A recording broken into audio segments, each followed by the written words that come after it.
Bawat kwento, may kwenta. Bawat istorya, ikaw ang bida. Kwento natin. Kwentong Palawan.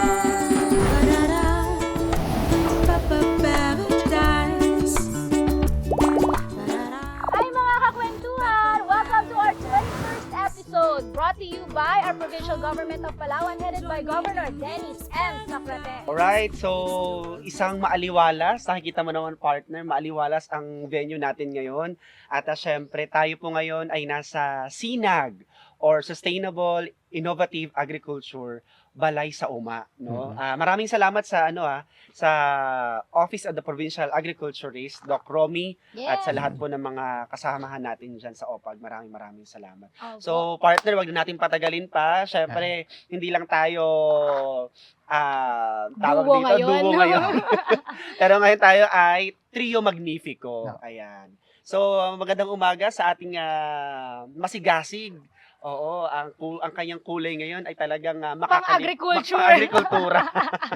Kumbaga, mayaman yung kulay ng ating bisita ngayon. So, huwag natin patagalin pa. Ang ating bisita ngayon ay manggaling pa sa bayan ng Aborlan, na isang maituturing natin na bagong bayani sa mga panahong ito. Papasukin natin si Kuya, Dudoy! pero kanyang real name ay Sir Angelito Hunya. Ayan. Opo, nang biyahe pa po from Aborlan para lang makasama natin today. Kamusta po, Okay Kuya lang po. Dudoy? Maraming salamat, ma'am. Kaya po nandito tayo ngayon kasi pagkukwentuhan po natin yung inyong buhay bilang isang magsasaka, bilang isang Apo. farmer. At ako talaga, pag may mga nakakakwentuhan akong mga farmer, kumbaga gusto ko talaga silang ma-interview, gusto ko silang makipagkwentuhan sa kanila kasi alam natin na marami tayong pwedeng makuha, matutunan sa kanila. Totoo yan, no? Mayroon silang mga nalalaman na hindi natin alam. By the way, partner, si Sir ay isang corn farmer. Mm-mm. So, Sir, papaano po ba kayo nagsimula bilang magsasaka? Since nag-start ako nag-farming sa corn 2006. So, anong una, hindi talaga masyadong focus sa corn dahil siyempre iba-iba yung mga commodity na pwede naming itanim sa farm.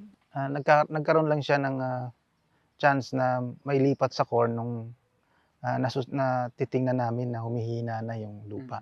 So, habang pinakrop namin siya, napansin namin sa gulay, medyo humihina siya at saka tumatanim kasi kami ng root crops at that time. So, humihina na. So, pumunta kami sa Office of the Municipal Agriculture para maghingi ng mga another advice kung paano mas mapaganda yung pagka-crop. So, nag-recommend sila ng crop rotation tsaka pinasubok sa akin yung pagtanim ng mais. Yung time na yun ang naging simula na ituloy-tuloy ko yung mais. Kasi maganda yung presyo. Tama-tama noon na nagkaroon na dito, nagsimula na maglipat yung SIDSI, yung co-op na galing Batangas. So maganda yung bilihan. At hanggang nung 2020, at that time kasi may pandemic pa. So nakakapag-production na kami. Ang inabot ng ani ko noon nasa 10.5 metric tons yung 1 hectare. Kumbaga, yun na talaga yung naging Apo. buhay. Oh, Kuya Dudoy, no? Kayo ay tubong Aborlan. Opo. Yun doon talaga kayo, doon yung mga magulang ninyo, doon yung Doon. pinanggalingan ng lahi ninyo Oo, doon sa siya. Aborlan. So kung doon na kayo paano niyo po ito, namanan niyo po ba yung pagsasaka sa mga magulang ninyo o yung buong angkan ninyo ay talagang niyakap na yung pagsasaka, particular sa binabanggit ko? Yung corn farming. sa side sa akin, sa magulang ko, farmer, ang lolo ko farmer, pero nasa dugo na rin oo, pala nasa talaga. ano sila. Oo. Talagang may green thumb si Oo. Sir. Legit. Na mula sa pamilya ng mga magsasaka, no? Mm. And may binabanggit si Sir kanina, yung humihina na yung lupa. Ano po ba yung ibig sabihin nyo doon? Pagka tuloy-tuloy kasi yung tanim mo ng isang halaman, nagiging imbalance yung nutrients kasi ang bawat halaman may kanya-kanyang katangian na pagkuha ng nutrients na kanyang kailangan sa paglago niya. So, sa pabalik-balik na pagtatanim natin ng isang halaman, nagiging hindi na balance yung nutrients ng lupa. So, kinakailangan talaga natin, nung ito natutunan ko rin sa DA dahil sa lagi sila yung OPAG at saka yung OMA, pagka may mga pa-seminar, tinuturuan kami, pinapaalala yung mga dapat maging gawin sa farm Mm. para mas ma-enhance yung paglago niya. Oh. So nakikita namin ang bawat halaman may katangian na para sa kanila ay para mas maging produktibo sila. Kailangan lang kumuha ng mga nutrients sa lupa. So kapag pinabayaan mong paulit-ulit siya lang itatanim mo, darating yung panahon talaga na hindi na balanse yung nutrients na nandoon. Kaya po may tinatawag po kayong crop rotation, Apo. ano po? Kailangan natin ang crop rotation para yung nutrients na nandoon panatili nating balanse Oh, para okay. gumanda yung ang balik nun kasi nasa atin ding magsasaka.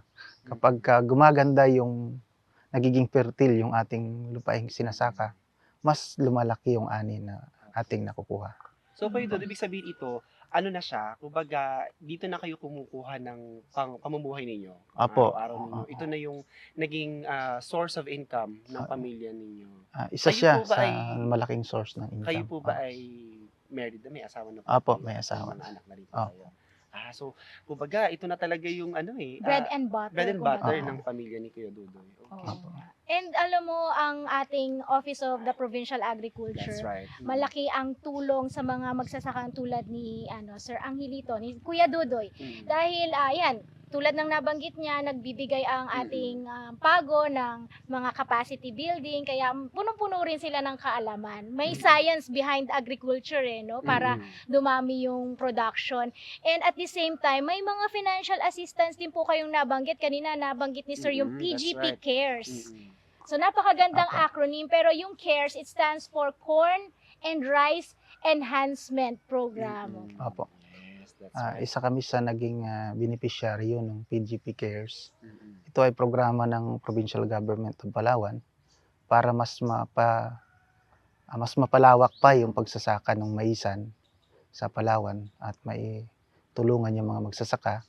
Naglaan yung provincial government ng mga subsidiya sa mga magsasaka. Ito ay binibigay nila sa amin yung binhi, tapos yung fertilizer ay mayroon lang certain amount na ibabalik mo sa provincial government. Mm-mm. Babayaran mo. Para naman yun ay magagamit nila for another beneficiaries na naman, mapapaikot. Para mas lumawak yung kanilang maserbisyohan sa So, thank Palawan. you sa provincial government partnership. Opo. Very Hindi, ako, sustainable yun. Mahilig ako sa mais kasi tanong ko lang Kuya Dudoy Me yan. too. Kasi minsan, yung ibang mga mais, kasi ang ganda tingnan yung mga malalaki. Kasi may mga Opo. ano po yan, may mga variety yan sila. diba? Iba-ibang variety. Minsan bumili ako ng mais sa naglalako. Tapos sabi niya, ang ganda-ganda daw. Pero pagbukas ko ng mais, bungi-bungi, Kuya Dudoy. Parang nag-expect ka ng magandang ano. Kasi may mga iba na mais na parang ang laki niya. Apo. Tapos, kumbaga, yung kanyang bunga at laman, Oo. malalaki at saka kompleto. May mga iba na, ano kayang Uy, dahilan? Bakit may mga, hindi pantay yung pag-ano niya? Opo, bakit yung iba pong mais bungi-bungi? Bakit bungi? Opo. Minsan po yan nagiging problema doon sa pag-pollinate ng halaman sa panahon ng kanyang pamumulaklak. Mm. Kasi yung nasa bulaklak nanggagaling yung kanyang nektar na hinuhulog doon sa buhok ng mais. Yung buhok, kung mapapansin nyo sa ating mais, may mga buhok yan siya. Bawat isang buhok ng mais ay katumbas ng isang butil ng laman niya rin. So kapag yung buhok na yon, sa panahon na siya ay kalalabas at nangangailangan na maipollinate, ay hindi napatakan ng nektar ng kwan galing sa bulaklak ng mais. Ang galing, Hindi talaga siya amazing mapupulot. trivia So, magiging bungi siya. From Kuya Oo. Dodoy. Ganun pala yun. So, kung isa lang po yung buhok, isa lang din po yung, Opo. yung ano niya, yung Opo. laman niya. Oo, ang galing naman ang Okay. trivia Ganun na pala lang, Kuya yun. Dodoy. Ngayon No? lang namin nalaman Oo, yan. thank you kay idol natin to si Kuya Kuya Dudoy. Dodoy, Kuya ekspertong totoo sa Ekspertong agrikultura. Well, anyway, Opo. at Partner Chin, ikwento rin natin sa ating mga kaibigan. Si Kuya Dodoy or Sister Angelito ay Gawad Saka Awardee. Grabe. Thank you po. Idol, Lodi. Oo nga, Lodi. Lodi. So, ikwento nyo sa amin, sir, kung paano kayo nabigyan ng parangal na ito ng provincial government. At that time kasi hindi naman namin in-expect yung mga award. Mm-mm. Basta kami nagpa-farm. Mm. So, ang intention ng magsasaka, ay magtanim para makaani at mabuhay mo yung pamilya. Nagkataon sa farming na doon namin na-improve yung kailangan kasi sa farm na naituturo din nung naituro sa amin ng DA kasama yung provincial na dapat alam mo kung kumikita ka o hindi doon sa yung pagsasaka. So dapat meron kang proper recording. Matuto ka rin kung paano mo palaguin yung pagmamaisan. Siyempre, ang pagmamaisan, alam naman natin, 2 cropping per year. So, dapat sustain mo yung kung paano mo palaguin yung kinita mo doon, convert mo sa ibang production, plus pagdating ng season ng maisan, gamitin mo na naman sa maisan. So, nire-record namin yung mga yon, inaayos namin yung pagtatala para alam namin kung may kinikita kami. So, nakita namin yung maisan, siyempre mula pag land prep hanggang harvest, maganda ang production niya. So, ang daming Nakakatuwa skills pa lang kailangan. Kailangan Oo, may diba? alam din sa pagnenegosyo. Negosyo, kumbaga. kumbaga ano siya kumbaga incorporated lahat, Mm. pagnenegosyo, agrikultura, at Opo. saka may science din, no? May Ang hindi galing, lang no? basta nagtatanim ka dyan, Nakakabilib iwanan po. mo na, kikita ka na, hindi Oo. pala, no? Kuya Doy, kasi ngayon, bago tayo magpaalam sa kanila, no? Marami kasi tayong mga kabataan ngayon na yung engagement, no? Sa pagkuha o pag-engage sa agrikultura, medyo malayo pa. Isa sa Opo. mga challenge natin talaga na kinakaharap ngayon, medyo Yung interest yung ng mga interest ng mga kabataan nawawala sa agrikultura. wala sa agrikultura eh. Kumbaga, napakayaman ng Palawan when it comes to agriculture Oo. sector. Pero yung iba ayaw nila, kumbaga, hindi nila gusto na mag-engage o kumuha ng mga kursong Oo, agriculture. yun nabanggit yan ni Dr. Amabel Yao no, ng WPU noon. Bumababa po yung enrollees ng mga agricultural related courses. Sa inyo pong palagay, ano po kaya yung pwede nyong ibigay na advice sa kanila? Sa mga young generation, sa mga Gen Z natin na nanonood ngayon? Hindi siguro nila nakita yung kahalagahan ng agriculture nung una. Pero sa ngayon, napakalaki po ng chances na may pera sa agrikultura. May Oo. pera. Oo. Hashtag, may pera sa agrikultura. Malaki ang potensyal na kumita yung farmer sa agriculture. Iba't iba ang pamamaraan at napakalaki ng inaabangan na mga pagkakataon para sa mga kabataan na mapalago. Kung mapapansin nyo sa atin lang sa Palawan, isa tayo sa lumalago yung turismo. At maraming mga produkto na inaangkat pa sa ibang probinsya, minsan sa ibang bansa. Na samantalang kung dito natin tinatanim ng mga magsasaka, yung mga kabataan natin natututo sa mga makabagong teknolohiya na mas mapaganda pa yung pagtatanim ng mga halaman. May susustain natin dito, malaking pera ang papasok para sa mga magsasaka. So yung mga kabataan, natural naman na sa atin, sa mga magulang, pinupush kasi natin yung mga anak natin na anak mag-aaral ka para hindi ka maging magsasaka. Na Parang sana maling mabago. konsepto po yun, no? Mabago yung bagay na yun. Kasi feeling nung mga naunang magsasaka noon na napakababa nung level nila sa buhay. Pero sa ngayon, napapansin natin tayo ay napakamahalaga doon sa cycle ng buhay ng isang ng mga tao. Tayo yung nagpapakain sa kanila. Totoo po. At mahalaga na matutunan natin yung tamang pagsasaka para maibigay natin sa ating bansa, sa ating mga mamamayan yung tamang sustansya na kailangan ng ating bayan. Napakaganda ng sinabi Grabe, ni no? Sir. Talagang deserve maging awardee Oo talaga. nga po, yung dedication, Oo. commitment sa agrikultura. And mabanggit ko lang, partner, napaka-importante kasi ng agrikultura sa food security. That's Nating right. lahat dito Oo. sa lalawigan ng Palawan, no? Closely tied to each other. Kaya kung wala yung mga magsasaka tulad ni Kuya Dudoy, gutom paano tayo. yan? Pati yung nutrition natin sa Oo. katawan, di ba, nakukuha natin sa mga Correct. prutas at gulay na inaani rin nila or tinatanim at inaani nila. At saka wala tayong mais na makakain na buo. Kaya nga, tsaka yung mga sweet corn po, nagtatanim din po Opo, kayo may noon. sweet corn.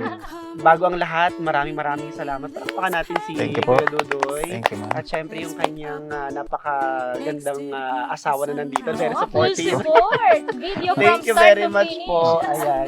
So, wala na tayong sapat na oras, partner. At marami pa tayong sanang oras na mapagkwentuhan itong agrikultura.